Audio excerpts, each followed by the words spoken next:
नमस्कार मंडळी, श्री स्वामी समर्थ. पंचांगानुसार पौष महिन्यातील कृष्ण पक्षातील अमावस्या तिथी ही 17 जानेवारीला रात्री 12:04 सुरू होईल आणि दुसऱ्या दिवशी 18 जानेवारीला रात्री 1:22 संपेल. उदय तिथीनुसार पौष महिन्याची अमावस्या म्हणजेच मौनी अमावस्या ही 18 जानेवारीला 2026ला रविवारी असणार आहे. या दिवशी आपण जर काही उपाय केले तर आपल्या अडचणी नष्ट होतात आणि असाच एक नारळाचा उपाय आपल्याला या दिवशी करायचा आहे. अत्यंत प्रभावी असा हा उपाय आहे, ज्यामुळे आपल्या जीवनातील समस्या दुःख नष्ट होतील. त्यांचे प्रमाण आपल्या मुलांचे घराच्या आपल्या पतीची सुद्धा प्रगती होईल. हा उपाय आपण कसा करायचा आहे, कधी करायचा आहे, याची संपूर्ण माहिती आपण या व्हिडिओमध्ये पाहणार आहोत. हिंदू धर्मामध्ये अमावस्या तिथीला विशेष असे महत्त्व आहे. प्रत्येक महिन्यामध्ये अमावस्या येत असते. मराठी महिना संपतानाही अमावस्या येत असते. अमावस्येच्या दिवशी जर आपण लक्ष्मी प्राप्तीसाठी काही उपाय केले तर माता लक्ष्मी ही आपल्यावरती प्रसन्न होते आणि तिच्या आशीर्वादाने आपल्या जीवनातील आर्थिक समस्या, पैशासंबंधीच्या ज्या अडचणी आहेत तर त्या नष्ट होत असतात. आणि असाच एक उपाय म्हणजेच आपल्याला नारळाचा उपाय करायचा आहे. नारळ हे फक्त एक फळ नाही, तर धार्मिकदृष्ट्या नारळाला जिवंत अस्तित्व आहे. नारळाला सुद्धा माणसासारखे 2 डोळे आणि तोंड असते. तसेच नारळाच्या पाण्याला अमृत मानले जाते. नारळाला आपण श्रीफळ म्हणतो, म्हणजेच लक्ष्मी मातेचे फळ. हिंदू धर्मामध्ये यज्ञ, हवन, पूजाविधी, धार्मिक विधी यामध्ये नारळाला विशेष महत्त्व आहे. भगवान विष्णूने देवी लक्ष्मी, कामधेनू आणि नारळ यांना सोबत या जगामध्ये आणले होते. त्याचप्रमाणे पौराणिक कथेनुसार महर्षी विश्वामित्रांनी इंद्रदेवावर रागावून वेगळा स्वर्ग निर्माण केला. यावर त्यांचे समाधान झाले नाही, म्हणून त्यांनी वेगळी पृथ्वी निर्माण करण्याचा विचार केला. सर्वप्रथम मानवी स्वरूपामध्ये नारळ निर्माण केले होते. नारळामध्ये ब्रह्मा, विष्णू आणि महेश या 3ही देवांचा वास मानला जातो. श्रीफळ हे शुभ, त्याचप्रमाणे सुख, समृद्धी, सन्मान आणि सौभाग्याचे प्रतीक आहे. नारळ जो आहे तर याला आपल्या हिंदू धर्मामध्ये अनन्यसाधारण असे महत्त्व दिले गेलेले आहे.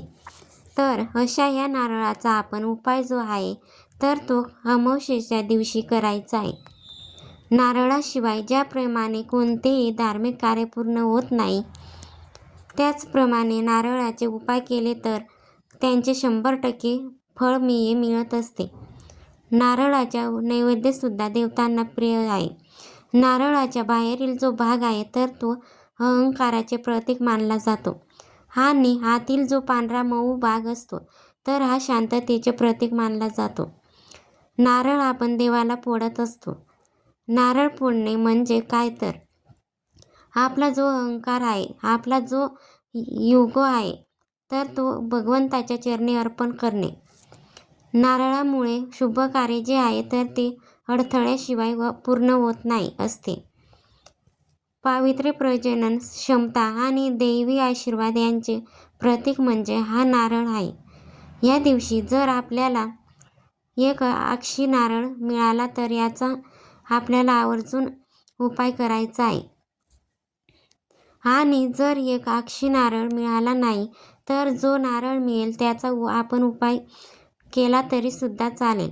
एक अक्षी नारळ जो आहे तर तो जर आपल्याला मिळाला तर आपले भाग्य उजळते असे म्हटले जाते.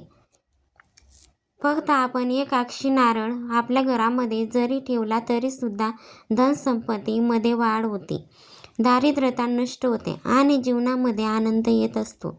तसेच नवग्रहाच्या शांतीसाठी सुद्धा खास असतो. कुंडलीमध्ये एखादा ग्रह कमजोर असेल, त्या ग्रहाची स्थिती खराब असेल तर एक अक्षी नारळ हा खूप प्रभावशाली आहे. ज्या घरामध्ये एक अक्षी नारळ असतो तिथे देवी लक्ष्मी स्वतः निवास करते. धन, धान्य, सुख, संपत्तीची अशा घरामध्ये कधीही कमी राहत नाही. त्यामुळे एक अक्षी नारळ जर मिळाला तर आवर्जून आपल्याला तो नारळ घरी घेऊन यायचा आहे. एक अक्षी नारळ म्हणजे काय तर अगदी सामान्य नारळाप्रमाणेच तो असतो, परंतु त्या नारळावरती एक डोळ्यासारखे चिन्ह असते. आपण पाहतो की नारळाला 3 डोळे असतात आणि असा जो नारळ असतो तो 1 लाखामध्ये एकदा असतो.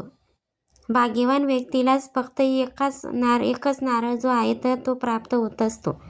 आता नारळाच्या पण कोणकोणते उपाय करायचे आहेत, तर ते आपल्याला एक लाल कापड घ्यायचं आहे. आपण जी देवघरामध्ये पूजा करत असतो त्या ठिकाणी जिथे माता लक्ष्मीचा फोटो आहे किंवा मूर्ती आहे, तर त्यासमोर आपल्याला हे एक लाल कापड जे आहे तर ते अंथरायचं आहे. आपण कोणताही उपाय करताना जेव्हा आपण देवघरासमोर तो उपाय करतो तेव्हा सर्वप्रथम दिवा जो आहे तर तो प्रज्वलित करून घ्यायचा आहे.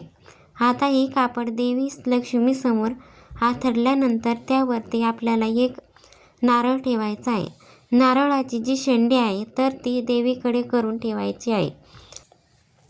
नारळ हा न सोलता आपल्याला घ्यायचा आहे. यानंतर आपल्याला 11 नाणी घ्यायची आहेत. 1 रुपयाची, 2 रुपयाची आपल्याला 11 नाणी घ्यायची आहेत आणि ती सुद्धा या नारळासोबत ठेवायची आहेत. त्यानंतर आपल्याला माता लक्ष्मीचा स्मरण करायचं आहे आणि महालक्ष्मी अष्टकम जे आहे तर ते 16 वेळेला आपल्याला म्हणायचं आहे. 16 वेळेला शक्य नसेल तर किमान 3 वेळेला तरी महालक्ष्मी अष्टकम आपल्याला म्हणायचं आहे. आणि हा जो आपण नारळ ठेवलेला आहे, नाणी ठेवलेले आहेत, त्याला आपल्याला हळदी कुंकू अक्षदा अर्पण करायचे आहेत, फुलं अर्पण करायचे आहेत.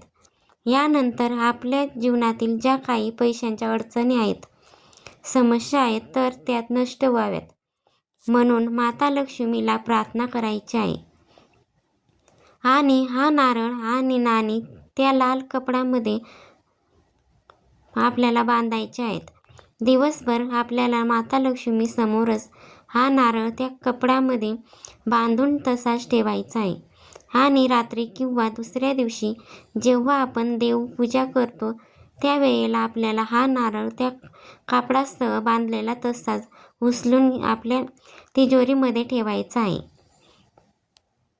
यामुळे आपल्या जीवनातील ज्या आर्थिक समस्या आहेत तर त्या नष्ट होत असतात. आपण प्रत्येक अमावस्येला असा उपाय करू शकतो. ज्या अमावस्येला आपण हा उपाय केलेला आहे, जो नारळ बांधलेला आहे, तर तो पुढच्या अमावस्येला पण तोच नारळ जो आहे तर तो तिजोरीतून काढायचा आणि तसाच बांधलेला असताना आपल्याला देवी लक्ष्मी समोर ठेवायचा आहे. त्याला हळदी कुंकू अक्षदा फुलं अर्पण करायचं, धूप दीपाने ओवाळायचा आणि पुन्हा आपल्याला तो तिजोरीमध्ये ठेवून द्यायचा आहे. असं आपण प्रत्येक अमावस्येला जरी हा उपाय केला तरीसुद्धा माता लक्ष्मी प्रसन्न होते. तसेच विष्णू पुराणामध्ये नारळ जो आहे तर तो लक्ष्मीचे प्रतीक सांगितलेला आहे. पूर्वीच्या काही देव दानवांना माणसाचे बळी दिले जात, नंतर काही प्राण्यांचे बळी देऊ लागले आणि परंतु काही ऋषीमुनींना हे पटले नाही. म्हणून मानवाप्रमाणे डोळे शेंडी असलेल्या नारळाचा बळी देण्याची प्रथा पडली आणि म्हणून आपण नारळ जो आहे तर तो देवांना फोडत असतो. त्याचप्रमाणे आपल्याला नारळाचा उपाय आपल्या व्यवसायासाठी सुद्धा आपण करू शकतो. आपल्या जर दुकान असेल किंवा एखादा व्यवसाय असेल तर या ठिकाणी सुद्धा अमावस्येच्या दिवशी एका पिवळ्या कपड्यामध्ये एक अक्षी नारळ आणि 11 नाणे बांधून उत्तर दिशेच्या कोपऱ्यामध्ये ठेवायचा आहे. जरी एक अक्षी नारळ मिळाला नाही तरी कोणताही नारळ बांधून आपण तो ठेवू शकतो. आणि ह्यावरती सुद्धा आपल्याला लक्ष्मी मातेची सेवा करायची आहे. महालक्ष्मी अष्टकम आपण म्हणू शकतो किंवा लक्ष्मी मातेचा जो मंत्र येतो तर तो आपल्याला 108 वेळा म्हणायचा आहे. आणि त्यानंतर आपल्याला दुकानामध्ये किंवा ज्या ठिकाणी आपला व्यवसाय आहे तेथे उत्तर कोपऱ्यामध्ये असणारे पिवळ्या कपड्यामध्ये बांधून ठेवायचा आहे. तसेच नारळ घ्यायचा, कुंकवाने त्या नारळावरती स्वस्तिक काढायचं आणि त्याला आपल्याला एक लाल धागा बांधायचा आहे आणि हा लाल धागा आपल्याला गुंडाळताना काय करायचं आहे, तर 7 वेळेला आपल्याला हा धागा गुंडाळायचा आहे आणि हा धागा गुंडाळत असताना आपल्याला श्रीम असे म्हणायचं आहे. दुसऱ्यांदा श्रीम म्हणायचं. दुसरा विडा गुंडाळल्याचा तसे आपल्याला 7 वेळेला करायचं आहे आणि यानंतर हा नारळ एका लाल कपड्यामध्ये बांधून लक्ष्मी मातेसमोर ठेवून त्याला हळदी कुंकू, अक्षदा आणि फुलं अर्पण करायचं आहे. धूपदीपाने ओवाळायचं आहे आणि यानंतर आपल्याला म्हणायचं आहे, ओम श्रीम ह्रीम क्लीम यम महालक्ष्मी स्वरूपाय एकाक्षी नारायण नम. तर असं आपल्याला 11 वेळा म्हणायचं आहे. जरी आपल्याला एकाक्षी नारळ मिळाला नाही तरी आपण सामान्य नारळ हा उपायासाठी सुद्धा वापरू शकतो आणि असा नारळ आपल्याला आपल्या तिजोरीमध्ये ठेवायचा आहे. तसेच हा दिवस माता लक्ष्मीला समर्पित असतो. त्यामुळे लक्ष्मी मंदिरामध्ये जाऊन लक्ष्मी मातेच्या चरणी सुद्धा आपण या दिवशी नारळ अर्पण करू शकतो. धन्यवाद. श्री स्वामी समर्थ. जय जय स्वामी समर्थ.